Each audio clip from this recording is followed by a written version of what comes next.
आइए हम माता की कहानी शीर्षक उपदेश के साथ परमेश्वर के वचन का अध्ययन करें।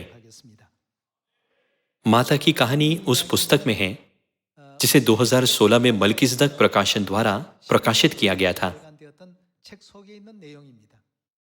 मैं इसे आपके लिए पढ़ूंगा। थॉमस मोरे के उपन्यास यूटोपिया में यूटोपिया शब्द का अर्थ है कोई जगह नहीं। सैमुअल बटलर के उपन्यास एरेवान में यूटोपिया शब्द का अर्थ है कहीं नहीं। यूटोपिया का अर्थ है कि ये कहीं भी मौजूद नहीं है। हालांकि क्या ये वास्तव में मौजूद नहीं है? हमारा जीवन एक छोटी लेकिन लंबी यात्रा है। उस यात्रा के माध्यम से हम जीवन की मौजूदगी को महसूस कर सकते हैं।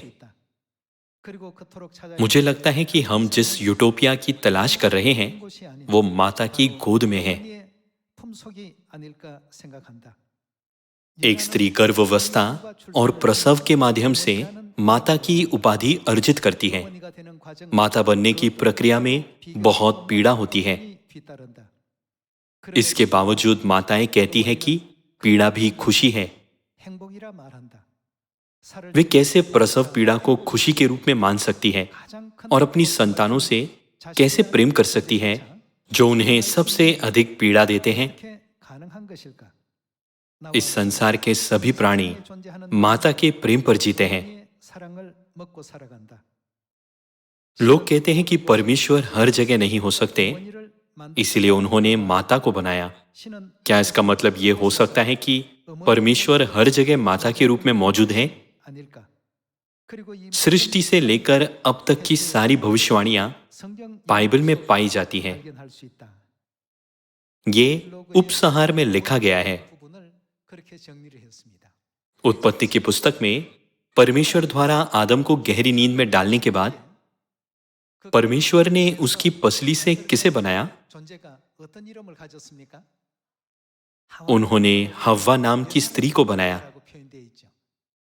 स्त्री को माता बनने से पहले वे सभी स्त्रियां थी। एक स्त्री से माता बनने की प्रक्रिया में संतान का जन्म होना आवश्यक है। सबसे बड़ी पीड़ा प्रसव पीड़ा को कहा जाता है। ऐसे दर्दनाक प्रसव को सहने के बाद माताएं अपनी संतान से कितना प्रेम करती है। एक माता के अलावा और कौन ऐसा कर सकता है? एक माता ही एकमात्र ऐसी प्राणी है जो उनसे इतना प्रेम कर सकती है, जिसने उन्हें सबसे बड़ा दर्द दिया हो। इसीलिए जब मैं माता की कहानी पुस्तक पढ़ रहा था तब मैंने महसूस किया कि माताओं का जीवन उनकी अपनी माताओं से विरासत में मिला है, जो अपनी संतानों के लिए बलिदान और समर्पण का जीवन जीती हैं। ऐसा लगता है कि सभी माता के लिए ऐसा ही है। यदि ये उनकी संतानों के लिए है तो वह सम्मानित होने के बावजूद खुद को नम्र करती है। ऐसा सिर्फ एक माता ही कर सकती है। परमेश्वर ने इसे इस तरह से क्यों बनाया? आइए हम आज इस बारे में बाइबल का अध्ययन करें। हमारी शारीरिक माताओं के बलिदान महान हैं, लेकिन जब हम माताओं के वंश को देखते हैं तब हम हव्वा तक पहुंचते हैं। बाइबल के अनुसार हव्वा कौन है? वो आदम की पत्नी है। रोमियो अध्याय 5 आयत 14 के अनुसार आदम किसे दर्शाता है? वो मसीह, हमारे आत्मिक पिता को दर्शाता है। बाइबल में हव्वा को हमारी आत्मिक माता कहा गया है। जितने मनुष्य जीवित हैं उन सब की आदि माता वही हुई। गलातियों में लिखा है, ऊपर की यरूशलेम स्वतंत्र है और वो हमारी माता है। एक माता को भी अक्सर अपनी माता की याद आती है। जब जीवन चुनौतीपूर्ण और थकाऊ लगता है, आपकी जवानी ढल चुकी होती है, आपकी संतान आपको छोड़ चुके होते हैं और कोई भी आपके आसपास नहीं होता, तब अगर आपसे पूछा जाए आपको सबसे ज्यादा किसकी याद आती है, तो अक्सर बुजुर्ग भी माता जवाब देते हैं। यहां तक कि बुजुर्ग भी कहते हैं कि वे अपनी माता को सबसे ज्यादा याद करते हैं।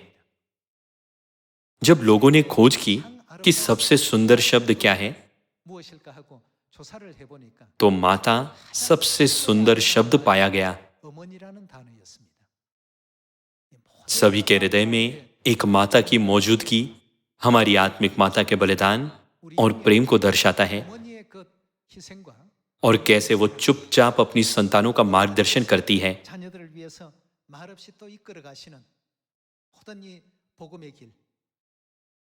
ये सभी बातें माता के प्रति सार्वभौमिक लालसा को बढ़ाती हैं। इसीलिए आज माता की कहानी शीर्षक उपदेश के साथ आइए गलातियों अध्याय 4 आयत 28 खोलें।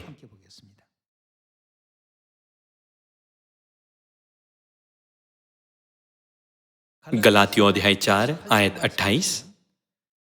हे भाइयों, हम इसहाक के समान प्रतिज्ञा की संतान हैं, और जैसा उस समय शरीर के अनुसार जन्मा हुआ आत्मा के अनुसार जन्मे हुओं को सताता था, वैसा ही अब भी होता है। आयत 28 में यह लिखा है कि हम इसहाक के समान प्रतिज्ञा की संतान हैं।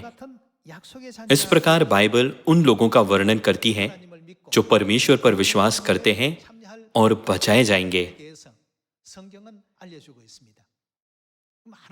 फिर आइए ये देखने के लिए कि परमेश्वर ने हमसे क्या प्रतिज्ञा की है। आइए पहला यूहन्ना अध्याय 2 खोलें।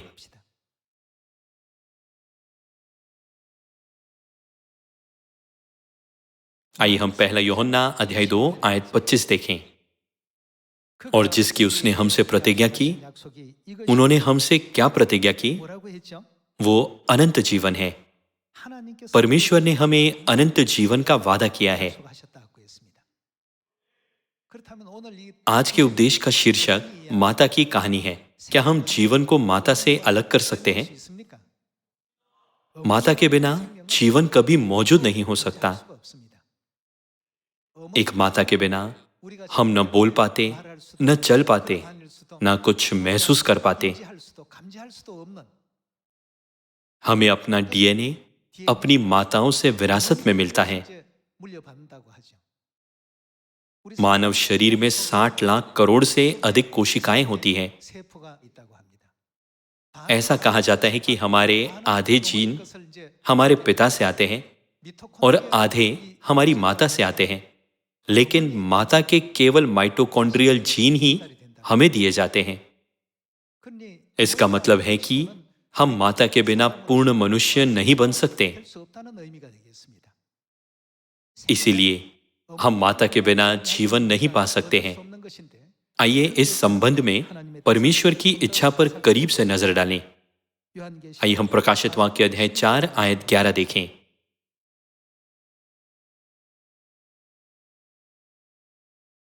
प्रकाशित वाक्य अध्याय 4 वचन 11।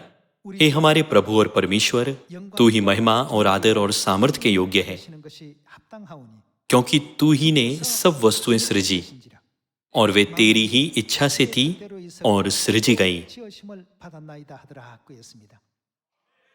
सभी चीजें परमेश्वर द्वारा बनाई गई हैं। सभी चीजें किसकी इच्छा से अस्तित्व में आई? वो परमेश्वर की इच्छा से है। तब क्या परमेश्वर माता के बिना पिता के द्वारा जन्म लेने के लिए सभी चीजों को नहीं बना सकते थे? वो सर्वशक्तिमान परमेश्वर है। हालांकि उन्होंने ऐसा नहीं किया, लेकिन इसके बजाय उन्होंने सभी संतानों को केवल माता के द्वारा जन्म लेने दिया। माता के बिना जीवन का पूरा होना असंभव है। अगली पीढ़ी को जन्म देने के लिए माता को बहुत कष्ट सहना पड़ता है।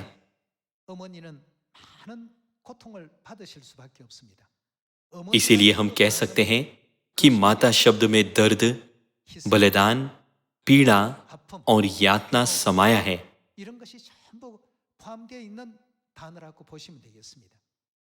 हम सामान्यतः से पुकारते हैं, माता, माता। आपके पास एक शारीरिक माता है और एक आत्मिक माता भी है। आपको समझना चाहिए कि एक माता के नाम पर उनको अपनी संतान के लिए अनगिनत कष्ट सहने पड़ते हैं।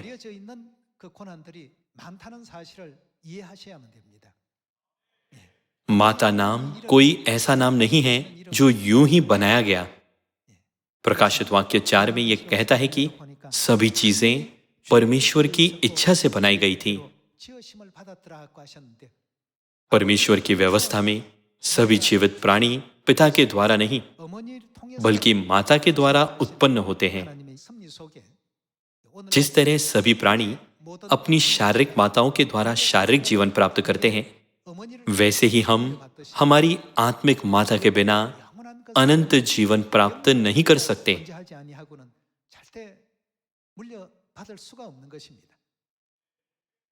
हमें इस बात के प्रति जागरूक करने के लिए कि परमेश्वर ने सभी प्राणियों को, समुद्र की मछलियों, आकाश के पक्षियों और भूमि के पशुओं को अपनी माता के द्वारा जीवन पाने के लिए बनाया।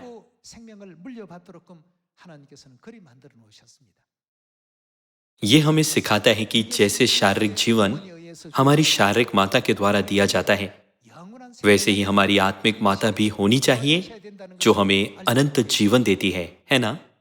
परमेश्वर हमें इस तथ्य के प्रति जागृत कर रहे हैं कि हमारी आत्मिक माता के बिना अनंत जीवन नहीं दिया जा सकता है।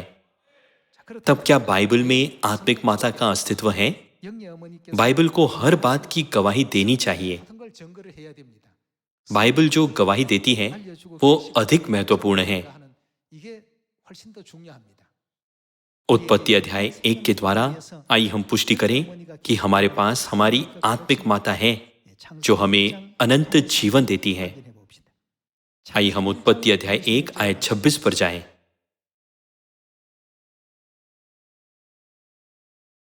अध्याय 1 आयत 26 में यह कहता है, फिर परमेश्वर ने कहा, हम मनुष्य को अपने स्वरूप के अनुसार अपनी समानता में बनाए।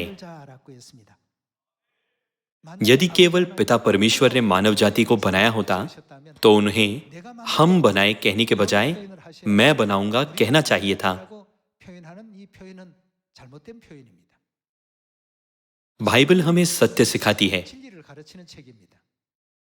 यदि एक ही परमेश्वर ने सब कुछ बनाया होता तो क्या अभिव्यक्ति हम बनाए यहां दिखाई देता?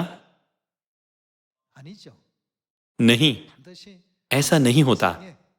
इसीलिए मानव जाति को बनाने वाले एक से अधिक परमेश्वर होने चाहिए। आइए इसका उत्तर आयत 27 में जाकर खोजें। आइए आयत 27 पर एक नजर डालें। तब परमेश्वर ने मनुष्य को अपने स्वरूप के अनुसार उत्पन्न किया। अपने ही स्वरूप के अनुसार परमेश्वर ने उसको उत्पन्न किया। नर और नारी करके उन्होंने क्या किया? मनुष्यों की सृष्टि की और उन्होंने नर और नारी दोनों को बनाया। क्या हम ये नहीं समझ सकते कि परमेश्वर का एक नर स्वरूप है और परमेश्वर का एक नारी स्वरूप है जिन्हें हम कहा गया है? ये एक अकेले परमेश्वर नहीं थे जिसने मानव जाति को बनाया। लंबे समय तक मानव जाति ने परमेश्वर के नर स्वरूप को पिता परमेश्वर कहा। तब हमें नारी स्वरूप के परमेश्वर को क्या बुलाना चाहिए? स्वाभाविक रूप से चूंकि वो हमें जीवन देती है, इसीलिए हमें उन्हें माता परमेश्वर कहना चाहिए। इस प्रकार जैसे पिता और माता भौतिक दुनिया में मौजूद हैं, वैसे ही आत्मिक दुनिया में पिता परमेश्वर और माता परमेश्वर दोनों मौजूद हैं, जिसकी उसने हमसे प्रतिज्ञा की वो अनंत जीवन है। लेकिन वो जीवन केवल माता के द्वारा ही मानव जाति को दिया जाता है। क्या मानव जाति ने भौतिक दुनिया में रहते हुए इस सिद्धांत को नहीं सीखा है? संतान अपनी माताओं के बिना उत्पन्न नहीं हो सकते और ये तथ्य छोटे बच्चे भी अच्छी तरह से जानते हैं। उसी तरह आत्मिक जीवन प्राप्त करने के लिए हमारे पास अपनी आत्मिक माता होनी चाहिए।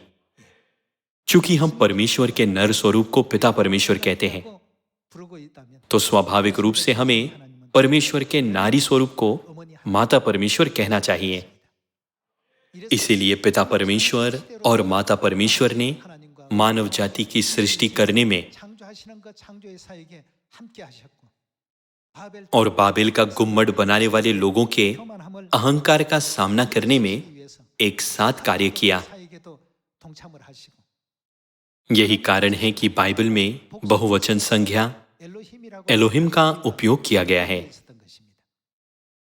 एलोहिम बहुवचन संज्ञा का उपयोग करने का कारण ये नहीं है कि बाइबल में परमेश्वर को संदर्भित करने वाली एकवचन संज्ञाओं की कमी है। क्या एलोहा और एल एकवचन संज्ञाएं नहीं हैं? एल एक विलक्षण संज्ञा है जिसका उपयोग एक परमेश्वर को संदर्भित करने के लिए किया जाता है। लेकिन पूरी बाइबल में हम देख सकते हैं कि परमेश्वर के लिए एलोहिम शब्द का उपयोग 2500 से अधिक बार किया गया है। इसे बाइबल के मूल ग्रंथों में इस तरह दर्ज किया गया है, जिससे इसे बाइबल के विद्वानों द्वारा भी नकारा नहीं जा सकता है। इस प्रकार केवल जब माता होती है तब मानव जाति परमेश्वर की प्रतिज्ञा को प्राप्त कर सकती है। परमेश्वर की प्रतिज्ञा क्या है? ये अनंत जीवन है। हमें वो प्रतिज्ञा अनंत जीवन अपनी स्वर्गीय मातृभूमि में लौटने के लिए मिली है ना? उनके लिए जिनके पास ये प्रतिज्ञा नहीं है, चाहे वे कितनी बार भी कहें हे प्रभु हे प्रभु। यीशु ने मत्ती अध्याय 7 में क्या कहा? मैंने तुमको कभी नहीं जाना, हे कुकर्म करने वालों मेरे पास से चले जाओ। क्या ये इस तरह नहीं लिखा गया है? जब पिता और माता दोनों उपस्थित होते हैं तब एक चर्च अनंत जीवन प्राप्त कर सकता है और एक व्यक्ति प्रतिज्ञा की संतान बन सकता है जो अनंत जीवन का उत्तराधिकारी होगा।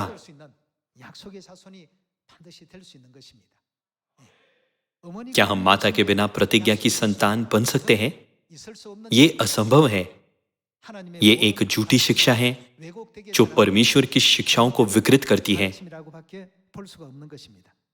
फिर हम परिवार में हमेशा देख सकते हैं कि एक माता अपनी संतान और अपने पति की सेवा करती है।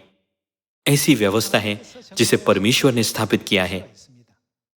क्या ये नहीं लिखा है कि पति पत्नी का मुखिया है? बाइबल ये भी कहती है, हे पत्नियों अपने अपने पति के ऐसे अधीन रहो जैसे प्रभु के। हे पतियों अपनी अपनी पत्नी से प्रेम रखो। एक सामंजस्यपूर्ण परिवार बनाने के बारे में बाइबल हमें यही सिखाती है। बाइबल हमें सिखाती है कि हमें एक दूसरे की देखभाल करनी चाहिए। पिता और माता दोनों बहुमूल्य है। जबकि एक माता परिवार में एक उच्च स्थान रखती है, वो खुद को नम्र करती है। वो ऐसे रहती है जैसे वो एक नौकर हो। साथ ही एक माता का प्रेम अपनी संतानों के लिए उनकी माताओं की माताओं से उन्हें विरासत में मिला है। यदि हम मूल की ओर जाते हैं तब हम उत्पत्ति अध्याय 3 आयत 20 पर पहुंचते हैं। आइए हम उत्पत्ति अध्याय 3 आयत 20 देखें। अध्याय 3 आयत 20। आदम ने अपनी पत्नी का नाम हव्वा रखा क्योंकि जितने मनुष्य जीवित हैं उन सब की वो क्या बनेगी? आदि माता वही हुई। माता शब्द तुरंत आता है, वो सभी जीवितों की माता बन गई। अंत में जीवन की शुरुआत हव्वा के साथ हुई। हव्वा किसकी पत्नी है? वो आदम की पत्नी है और बाइबल में आदम मसीह को दर्शाता है। आइए हम रोमियो अध्याय 5 आयत 14 पर एक नजर डालें।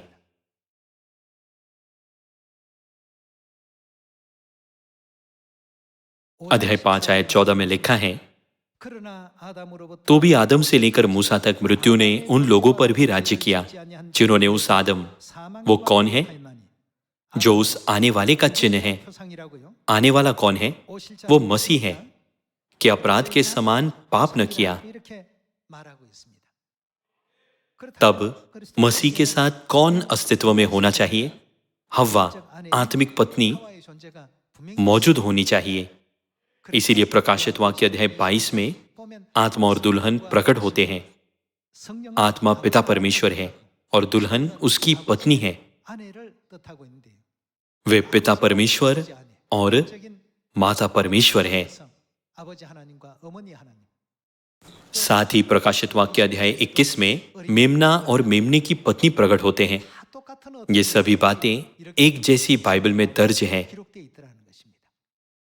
इसीलिए आदम मसीह को दर्शाता है। और माता परमेश्वर के बारे में क्या? जो उनकी पत्नी है। जितने मनुष्य जीवित हैं उन सब की आदि माता वही हुई।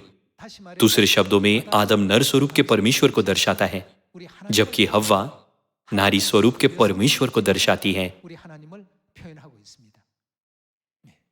परमेश्वर समस्त मानव जाति को, उनकी प्रिय संतानों को बुलाने के लिए दूसरी बार इस पृथ्वी पर आए। 2000 वर्ष पहले उनके पहले आगमन पर उन्होंने गलील में सुसमाचार का प्रचार किया। फिर अंजीर के पेड़ की भविष्यवाणी के अनुसार उन्होंने 1948 में फिर से बपतिस्मा लिया और दूसरी बार सुसमाचार का कार्य शुरू किया।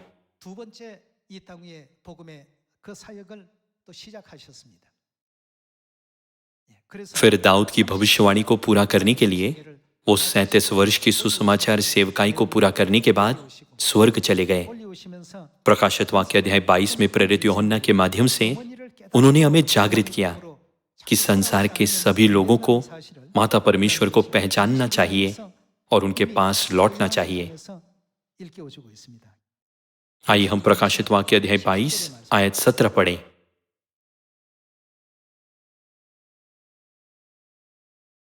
आत्मा और दुल्हन दोनों कहती है आ। दूसरे शब्दों में पिता और माता कहते हैं। वे क्या कहते हैं? हमें किसके पास लौटना चाहिए? हमें आत्मा और दुल्हन के पास लौटना चाहिए। जब वे माता को महसूस करते हैं तो सभी मानव जाति विश्वास की पूर्णता प्राप्त कर सकती है। केवल जब हम पिता और माता को जानते हैं तब हम पिता और माता के पास लौट सकते हैं। आत्मा और दुल्हन दोनों कहती है आ, और सुनने वाला भी कहे आ। जो प्यासा हो वो आए और जो कोई चाहे वो जीवन का जल सेंत में ले। मैं हर एक को जो इस पुस्तक की भविष्यवाणी की बातें सुनता है गवाही देता हूं। मैं उन सभी को चेतावनी देता हूं जो बाइबल के वचन सुनते हैं। यदि कोई मनुष्य इन बातों में कुछ बढ़ाए तो परमेश्वर उन विपत्तियों को जो इस पुस्तक में लिखी हैं उस पर बढ़ाएगा। और यदि कोई इस भविष्यवाणी की पुस्तक की बातों में से कुछ निकाल डाले, यदि कोई इसमें से घटाता है, तो परमेश्वर उस जीवन के वृक्ष और पवित्र नगर में से जिसका वर्णन इस पुस्तक में है उसका भाग निकाल देगा। आत्मा और दुल्हन के वचन जो हमें आने के लिए कहते हैं बदले नहीं जा सकते। सभी मानव जाति को पिता और माता को खोजना चाहिए और माता के पास लौटना चाहिए जहां सच्चा विश्वास पूरा होता है। क्या ये यशाया अध्याय 60 में भविष्यवाणी नहीं की गई है कि प्रकाश के कारण पुत्र दूर से आते हैं और पुत्रियां हाथों हाथ पहुंचाई जाएगी? आइए यशाया अध्याय 60 में इसकी पुष्टि करें।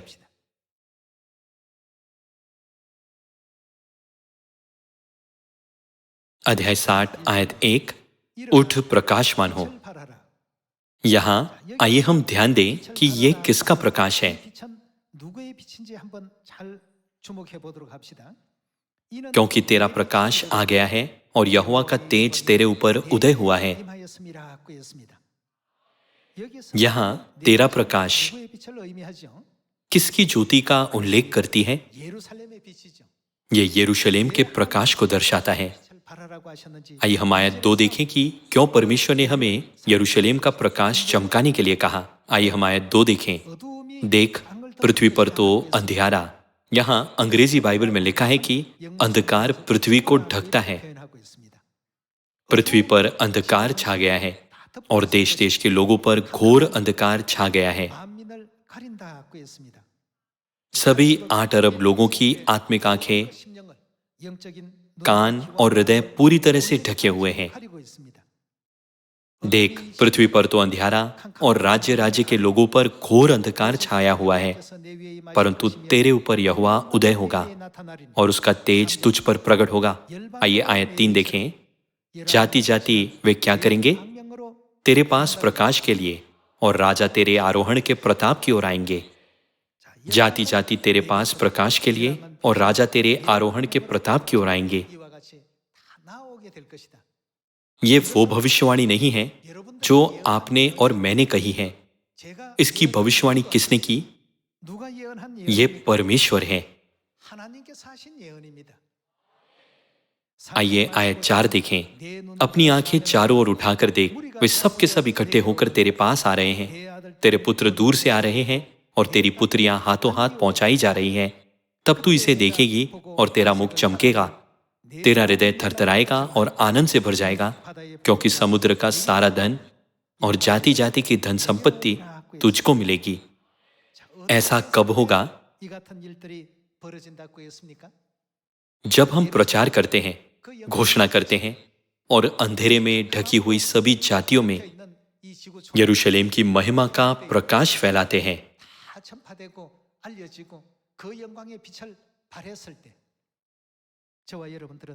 मेरा मानना है कि माता नाम से पहले हम स्वर्गीय संतानों को स्वर्ग और इस पृथ्वी पर किए गए सभी पापों का प्रायश्चित प्राप्त करने और अपने स्वर्गीय घर लौटने में सक्षम होना चाहिए। माता नाम उस पीड़ा का एक जीवित प्रमाण है जिसे उन्होंने हमें जीवन देने के लिए सहन किया। तब माता नाम अर्जित किया जा सकता है। वो नाम आसानी से अर्जित नहीं किया जा सकता है ना? इसीलिए माता ने हमें मेरे जीवन में सब कुछ और मेरी एकमात्र चिंता के रूप में वर्णित किया। हमें भी ये कहने में सक्षम होना चाहिए कि पिता और माता हमारे जीवन में सब कुछ है। इस मानसिकता के साथ आइए हम दुनिया भर में परमेश्वर की महिमा फैलाएं और परमेश्वर की शिक्षाओं का प्रचार करें। आपको वे बनने के लिए कहते हुए जो सियोन के हमारे सभी भाइयों और बहनों को माता के प्रकाश की ओर ले आएंगे। मैं इस उपदेश को समाप्त करना चाहता हूं। आपका बहुत बहुत धन्यवाद।